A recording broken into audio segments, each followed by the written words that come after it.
মানুষদেরকে তিনি শিক্ষা দিয়েছেন। এই বিষয়টা একেবারে ক্লিয়ার করে গেলেন আমার বাবা, যে আল্লাহর ওলিরা যে মরে না, এটা এখানে একটা চরম প্রমাণ রেখে গেছে আমার খাজা বাবা। দুনিয়া থেকে চলে গেছে, কিন্তু তবুও তিনি মানুষদেরকে শিক্ষা দিচ্ছেন। বাজারে যাই, আল্লাহর ওলিদেরকে ভালোবাসি, আল্লাহর ওলিদেরকে বিশ্বাস করি, তাদেরকে বলা হয় মাজার পূজারী। ওই যে ওই দলের লোক যারা, তারাই এগুলা বলে। আর তাদেরকে শিক্ষা দিয়েছিলেন আমার খাজা বাবা এই দুনিয়া থেকে পর্দা নেওয়ার পরেও। এই জন্য আমার প্রশ্নটা এখানে ছিল, অত্যন্ত চমৎকার ভাবে আমাদের মাঝে বুঝিয়ে গেলেন। আর মামার যে বিষয়টা, এই বিষয়টাও ক্লিয়ার করে বুঝালেন। মামা তিনি আমার বাবা, তিনি আমার মা, এই কারণে তাকে আমি ডাকি মামা। এটা একটা ভালোবাসার সম্পর্ক, অনেক শ্রদ্ধার একজন ব্যক্তি। মামা ডাকটা অনেকে মনে করে সামান্য, না, আমি মামাকে আমার অন্তর থেকে ধন্যবাদ জানাই।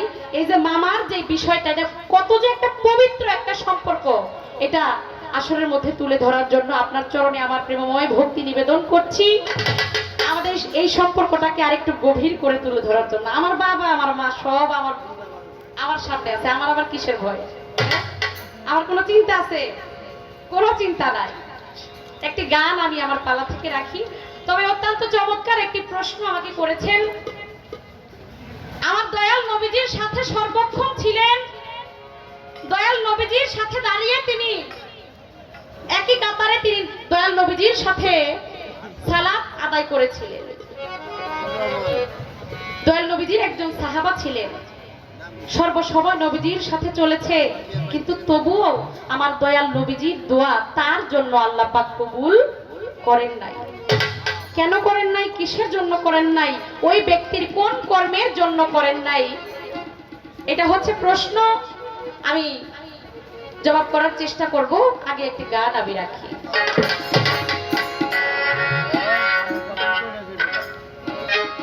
আকাশের তারাগুলো, জান্নাতের তারাগুলো, আকাশের তারাগুলো, জান্নাতের তারাগুলো ঝিলিমিলি ঝিলিমিলি জ্বলছে। ও ডালে ডালে সৌরভে ফুলগুলি দুলছে। রাসূল এসেছে, হাবিব এসেছে, রাসূল এসেছে, আল্লাহর হাবিব এসেছে।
রাসূল এসেছে, হাবিব এসেছে, রাসূল এসেছে।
রসুল এসেছে হাবিব এসেছে রসুল এসেছে হাবিব এসেছে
রসুল এসেছে হাবিব এসেছে রসুল এসেছে হাবিব এসেছে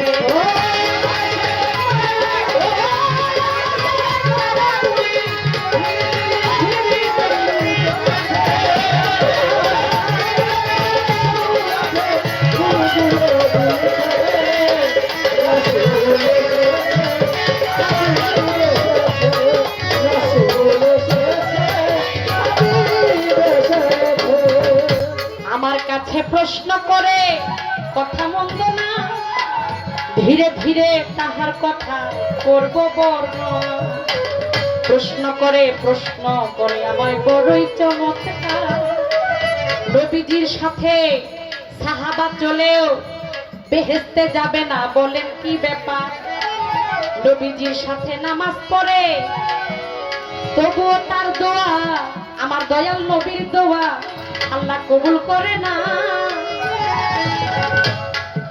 ওই ব্যক্তি দুনিয়ায় থাকতে করেছিল এমন কি ঘটনা বলেন রোজিনা দেওয়ান আপনি বলেন সমাচার কি কর্ম করেছিল ওই ব্যক্তি বলেন না এইবার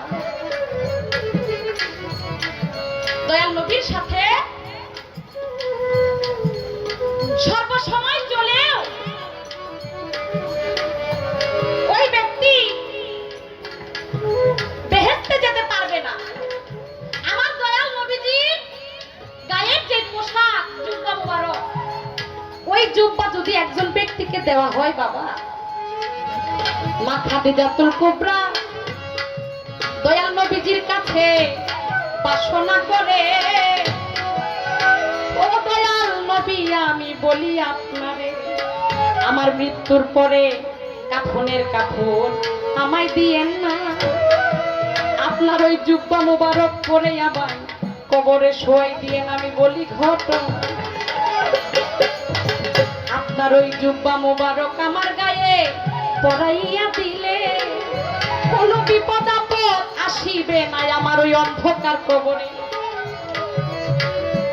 মা খাদিজা আমার দয়াল নবীর কাছে তিনটা জিনিস চেয়েছিলেন তার মধ্যে একটা হচ্ছে আমার দয়াল নবীজির গায়ে যে জুব্বা মুবারক সেটা কারণ ওই অন্ধকার কবরে মা খাদিজার মনের বাসনা ছিল আশা ছিল বিশ্বাস ছিল ওই অন্ধকার কবরে আমার দয়াল নবীজির গায়ের পোশাক যদি আমার গায়ে থাকে কোনো বিপদ আপদ পুরো সাপ বিচ্ছু আমাকে এসে স্পর্শ করতে আরেকটা আশা ছিল কি আমার দয়াল নবীজি নিজে যেন তাকে কোলে করে ওই কবরের মধ্যে শোয়া দেয়। আমার দয়াল নবীজি নিজে যেন মা খাদিজার জানাজার নামাজ পড়ে। আর এই দয়াল নবীজির জুব্বা মোবারক ওই সাহাবা পেয়েছিল, তবুও তার কেন এত দোজকের ভয় ছিল? সেই দয়াল নবীজির জুব্বা মোবারক পেয়েও আমার দয়াল নবীজি থুথু মোবারক সাপের বিষ ধ্বংস হয়ে গিয়েছিল। দয়াল নবীজি থুথু মোবারক পেয়ে সেই বিষও কোনো কাজে লাগে নাই। সাপে সবল দিয়েছিল, সেইখানে দয়াল নবীজি থুথু মোবারক লাগিয়ে দিয়েছিল, সেইটাই ওষুধের চাইতে মহা ওষুধ হয়ে কাজ করেছিল। সেই থুথু মোবারক তার চোখে দেওয়ার পরেও তবুও তার অনেক দুজকের ভয় ছিল। ওই ব্যক্তিটা কে ছিল? আব্দুল্লাহ ইবনে ওবাই।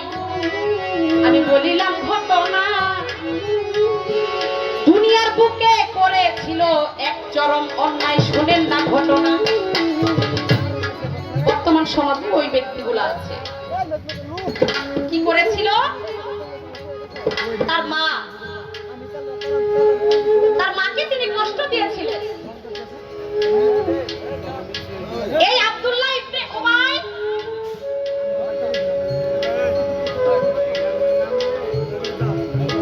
ভুল হয়েছে। আব্দুল্লাহ ইবনে ওবাই আমার দয়াল নবীজির একজন সাহাবা ছিলেন। এই আব্দুল্লাহ ইবনে ওবাইকে বিশ্বাস করেছিল আমার দয়াল নবী। উহুদের যে যুদ্ধ হয়েছিল, ওই উহুদের যুদ্ধের মধ্যে যুদ্ধ করার জন্য যেই মালামালের প্রয়োজন হয়, অস্ত্রের প্রয়োজন হয়, সেই উহুদের যুদ্ধে ওইখানে আব্দুল্লাহ ইবনে ওবাইকে পাহারাদার হিসেবে রেখেছিলেন। সমস্ত কিছু পাহারা দেওয়ার জন্য তাকে ওইখানে রাখা হয়েছিল।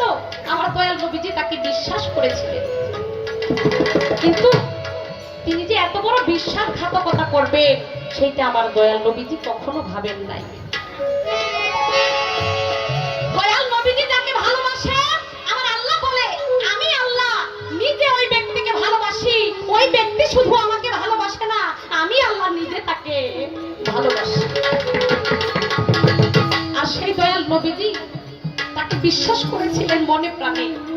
বিশ্বাস করে ওই উহুদের যুদ্ধে ওই মালামাল পাহারা দেওয়ার জন্য তাকে তার উপরে দায়িত্ব দিয়েছিলেন, সেই দায়িত্ব তিনি পালন করেন নাই। শত্রুদেরকে আসার জন্য সুযোগ করে দেয়। আমার দয়াল নবীর সাথে মুনাফিকি করে, শোনেন না বিষয়। আর ওই মুনাফিকির জন্য আমার আল্লাহর দরবারে যত দোয়া করিবেন দয়াল নবী, ওই দোয়া কবুল করবেন না আমার আল্লাহ মাহবুব নিজে। আমার আল্লাহ বলে, যার জন্য দুনিয়া সৃষ্টি করেছি, যার জন্য এত আয়োজন, যার জন্য এত প্রেমের বাগান সাজিয়েছি, সেই দয়াল নবী যাকে বিশ্বাস করেছিল, সেই দয়াল নবী যাকে ভালোবেসেছিল, সেই মানুষটা আমার দয়াল নবীজির সাথে বিশ্বাসঘাতকতা করেছে, মুনাফিকি করেছে। মুনাফিকের কোনো ক্ষমা আল্লাহর দরবারে নাই। এই কারণে বলেছে, জিবরাইল আলাইহিস সালামের মাধ্যমে আমার আল্লাহ পাক খবর পাঠিয়েছে, ইয়া রাসূলুল্লাহ, এই মুনাফিকের জন্য আপনি যতই দোয়া করেন না কেন, আপনি 69 বার দোয়া করেছেন, যদি 69,000 বার দোয়া করেন, তবুও এই মুনাফিকের জন্য আপনার দোয়া কাজে। এই তো তাহার প্রশ্ন ছিল, আমি জবাব দেই আসরে। প্রশ্নের জবাব হইল কিনা না হইল আমি জানি না।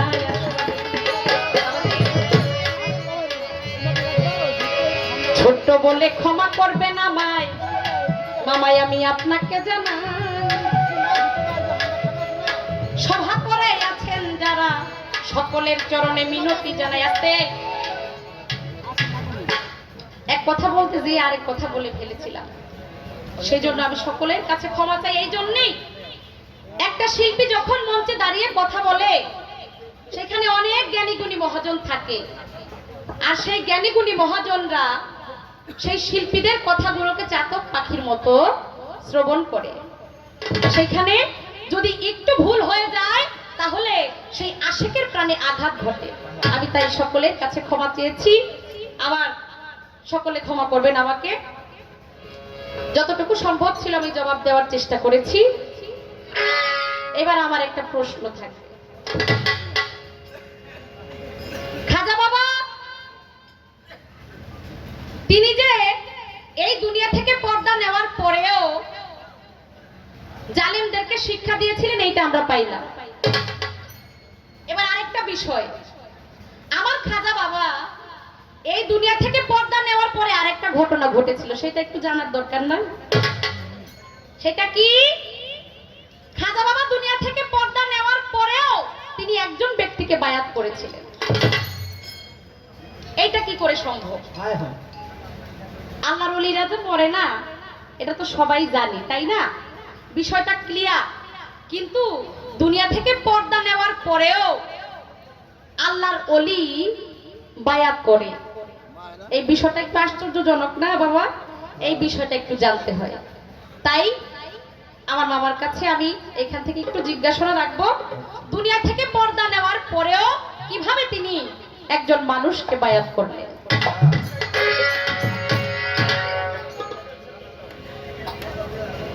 হ্যাঁ,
কালা কালা বলে ডাকে কালো কোকিল পাখি, কালা রে কালা কালা বলে ডাকে কালো কোকিল পাখি, কালা রে শ্যাম কালা আধার কালা রে, আরে ও কালা কালা দুটি আখি, কালা কালা বলে ডাকে কালো কোকিল পাখি, কালা রে।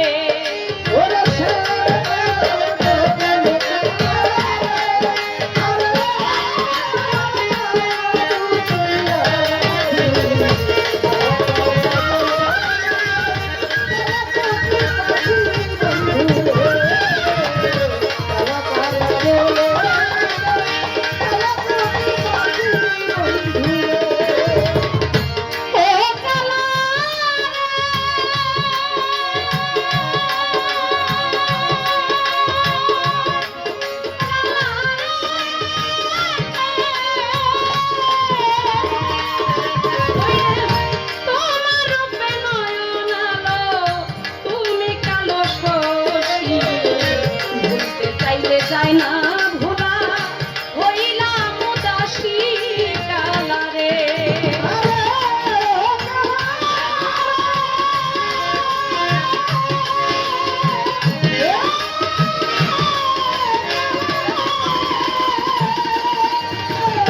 তোমার রূপে জগৎ আলো, তুমি কালো শশী, ভুলতে চাইলে যায় না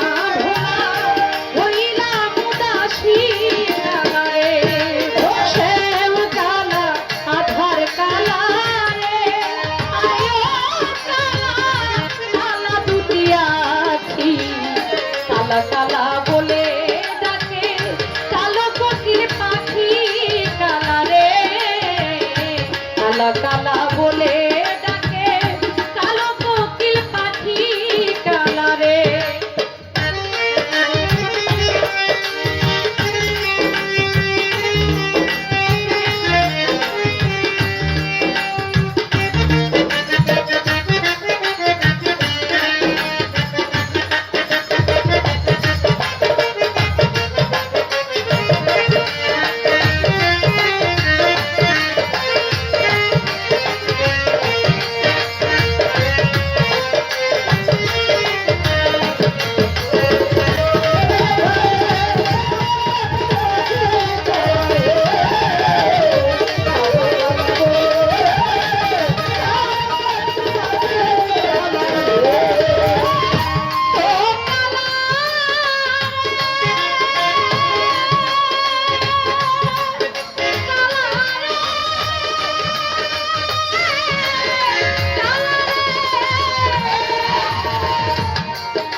কালা কালা বলে ডাকে কালো কোকিল পাখি কানারে কালা কালা বলে ডাকে কালো কোকিল পাখি কানা